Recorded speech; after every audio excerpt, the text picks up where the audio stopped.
Estimados estudiantes, buenos días. Bienvenidos. Siéntense, por favor. Vamos a continuar con nuestro módulo. Si recuerdan la clase anterior, la de ciberhigiene, estuvimos hablando de la defensa a nivel micro. Hablamos de la computadora de Carlos, del antivirus, de las actualizaciones, de no abrir correos extraños. Esa es la seguridad del host, del individuo, del punto final. Es como si en un castillo medieval nos hubiéramos concentrado en enseñarle a un soldado a usar su espada, a mantener su armadura limpia y a estar alerta. Eso es fundamental, sin duda. Pero, ¿qué pasa si 100 enemigos atacan a ese soldado? Su habilidad con la espada no servirá de mucho. ¿Qué pasa si el enemigo ni siquiera lo ataca a él, sino que envenena el pozo de agua? Lo que quiero decir, estimados estudiantes, es que la seguridad de un solo computador no es nada si no tenemos una estrategia de infraestructura. Hoy vamos a escalar. Hoy dejamos de pensar en el soldado y empezamos a diseñar el castillo. Vamos a hablar de la unidad 3, contenido 4, diseño e implementación de perímetros de defensa y redes seguras. La filosofía moderna de la ciberseguridad se basa en un concepto militar llamado defensa en profundidad. Es una idea sencilla pero poderosa. No confíes en una sola defensa. Asume que cualquier capa de seguridad puede fallar, y de hecho va a fallar. Necesitas múltiples capas, una tras otra. Si el enemigo cruza el foso, debe encontrarse con un muro alto. Si escala el muro, debe toparse con guardias. Si soborna a los guardias, debe haber una puerta blindada en la torre del tesoro. Nuestra clase de hoy construye la capa de red de esa estrategia. Y no crean que esto es teoría de libros gringos. Esto es una realidad palpable y obligatoria aquí en el Ecuador. El Mintel, Ministerio de Telecomunicaciones, es la cabeza del esquema gubernamental de seguridad de la información, el famoso EXI. Este esquema, basado en la norma ISO 27001, es la política nacional. Es el qué se debe hacer. El EXI exige a todas las entidades públicas tener un sistema de gestión de seguridad. Y eso incluye controles de red.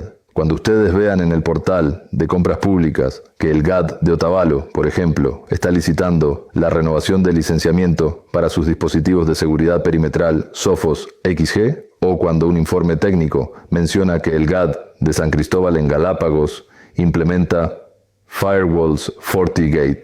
Eso, señores, es la defensa en profundidad en acción. Es el EXI en la práctica. Los GADs, las comisarías, las unidades de vigilancia, los ministerios, todos están obligados a proteger la información del ciudadano. Y ustedes, como futuros profesionales de TICS en seguridad ciudadana, serán el cómo. Ustedes serán quienes configuren esos equipos. Entonces, ¿por dónde empezamos a construir nuestro castillo? No se empieza poniendo ladrillos al azar. Se empieza con un plano. En seguridad de redes, a esto le llamamos zonificación o arquitectura de red segura. Es el proceso lógico de agrupar nuestros activos. Piénsenlo como diseñar una casa, no un galpón. En un galpón todo está en el mismo lugar. La cama, la cocina, el baño, la sala. En una casa hay zonas. En una red de una entidad pública, digamos un municipio, debemos tener al menos 3 zonas. La primera es la red de no confianza o untrust. Es el mundo exterior, es Internet, es la calle. De ahí vienen la mayoría de las amenazas. La segunda es la red de confianza o trust. Esta es nuestra red LAN interna. Son las computadoras de recursos humanos, de finanzas, las impresoras. Es la parte privada de la casa, los dormitorios, donde guardamos las cosas de valor. Y luego tenemos la zona más interesante, la DMZ o zona desmilitarizada. Este nombre militar es perfecto. Es una pequeña red aislada que se ubica entre la calle, Internet, y nuestra casa, la red interna. ¿Y qué ponemos en la DMZ? Ponemos los servicios que necesitan ser accesibles desde Internet, pero que no queremos dentro de nuestra casa. El ejemplo perfecto en un GAT es el portal web para el pago de impuestos, o el portal del SAC, el Sistema de Atención Ciudadana. La DMZ es como el porche o el recibidor de la casa. El repartidor, el usuario de Internet, llega al porche, la DMZ, e interactúa con el servidor web, pero nunca toca la red interna donde está la nómina. Ahora, ¿quién controla el tráfico entre estas 3 zonas? ¿Quién es el guardia en la puerta? Ese es nuestro amigo, el firewall. El firewall es el dispositivo o software que impone la política de control de acceso. Es el corazón de nuestra defensa perimetral. Y aquí viene la parte más importante de toda la clase. ¿Cómo configuramos ese firewall? La práctica correcta, la que exige el NIST en su publicación 800-41 y la que ustedes deben implementar, es la denegación implícita o default deny. Esto significa que la última regla en su firewall es bloquear todo lo que no esté explícitamente permitido está prohibido. El guardia tiene una lista de invitados. Si tu nombre, tu IP, tu puerto no está en la lista, no entras. Punto. Sobre esta base de default deny construimos nuestras reglas, siguiendo el principio de menor privilegio y la especificidad. La regla debe ser permitir a la IP 192.168.1.50 admin acceder a la IP 10.0.0.10 y servidor SAS solo por el puerto 80 HTTP. Si intenta acceder al puerto 22 SSH es bloqueado.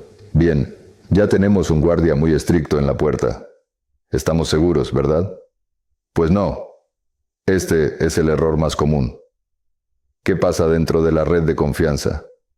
En la mayoría de entidades, la red interna es un solo salón de baile gigante, una red plana.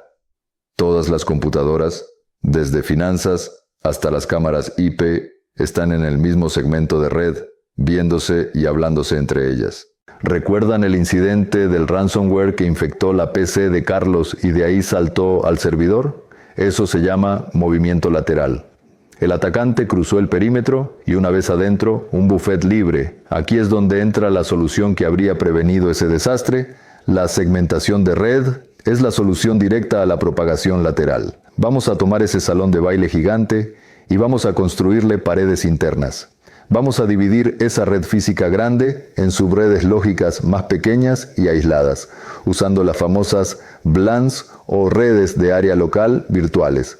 En nuestro GAD podríamos crear la VLAN 10 para administración, la VLAN 20 para servidores, la VLAN 30 para infraestructura de seguridad y la VLAN 99 para invitados.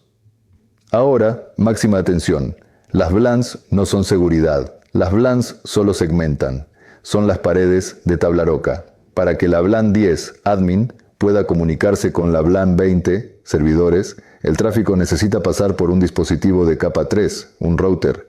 Y aquí está la jugada maestra. La práctica de seguridad correcta es hacer que ese router sea nuestro firewall. Ahora, cuando la computadora de Carlos en la VLAN 10 quiere hablar con el servidor en la VLAN 20, el tráfico tiene que ir al firewall. Y el firewall, que ahora actúa como enrutador inter-VLAN, aplica la misma política de default deny. Podemos crear una regla que diga permitir a la VLAN 10 acceder a la VLAN 20 solo por el puerto 80, pero bloquear el puerto 445 SMB, el que usa el ransomware para propagarse. Con esa simple regla, el ransomware de Carlos se queda en la VLAN 10. La seguridad la dio el firewall que filtra el tráfico entre las VLANs. Perfecto. Nos falta un último escenario, el acceso remoto. El funcionario en teletrabajo o el oficial de patrulla que necesita acceder a la base de datos del SAC desde su tablet, todos ellos están en redes no confiables. La solución tradicional es la VPN, una red privada virtual, un túnel cifrado. Pero las VPNs tienen un problema. Si roban las credenciales, el atacante tiene la llave de todo el edificio. Por eso, una VPN configurada solo con usuario y contraseña es considerada una negligencia. Como mínimo, esa VPN debe tener autenticación multifactor o MFA. No basta con tu contraseña, necesitas un segundo factor como un código en tu celular. Sin embargo, la industria está yendo aún más lejos. El modelo moderno se llama ZTNA o Zero Trust Network Access. Acceso a la red de confianza. Cero. El principio es, nunca confíes, siempre verifica. La VPN te da la llave de todo el edificio. ZTNA, en cambio, te da un ticket, válido por una sola vez, para una sola habitación. ZTNA no da acceso a la red, da acceso a la aplicación. Volvamos al oficial de patrulla. Con ZTNA, el sistema verifica su identidad. su MFA y además verifica la salud de su tablet. Comprueba que tenga el antivirus actualizado. Si, y solo si, todas esas condiciones se cumplen, el sistema le da un pase de acceso temporal y directo solo a la aplicación del SAC. El oficial puede usar el SAC, pero su tablet no puede ni ver el servidor de finanzas. No sabe que existen. Eso es confianza cero. Es granular. Es el futuro. Así que, para resumir la jornada de hoy, hemos pasado de defender a un solo soldado a diseñar una fortaleza completa. Empezamos con el plano, la zonificación, on trust, DMZ. Pusimos un guardia estricto en la puerta, el firewall perimetral con una política de denegación implícita. Luego construimos muros internos usando VLANs, aseguradas con filtrado de firewall entre ellas para contener el movimiento lateral. Y finalmente, creamos un sistema de pases seguro para nuestros trabajadores remotos, migrando de las VPNs con MFA hacia un modelo de confianza cero o ZTNA. La seguridad no es comprar un aparato. Es una estrategia, una arquitectura y un trabajo de capas, asumiendo siempre que una de ellas fallará. Su trabajo será diseñar, implementar y mantener esas capas. Bien, para dar por terminada la sesión del día de hoy, les quiero recordar que deben revisar todas las actividades que se encuentran cargadas en el aula virtual y deberán realizarlas en el tiempo establecido. No se olviden que uno de los requisitos para aprobar el curso es que deben tener todas las actividades completas. Una vez más quiero indicarles que en el caso de tener alguna duda sobre la clase, pueden realizar sus preguntas al agente virtual de la materia. El enlace que los llevará directamente a conversar con el agente se encuentra cargado en la plataforma virtual en el apartado de la información general del curso. Si luego de conversar con el agente virtual siguen teniendo dudas, pueden realizar sus preguntas en el grupo de WhatsApp de la asignatura. Allí, los asistentes de cátedra les ayudarán respondiendo sus preguntas.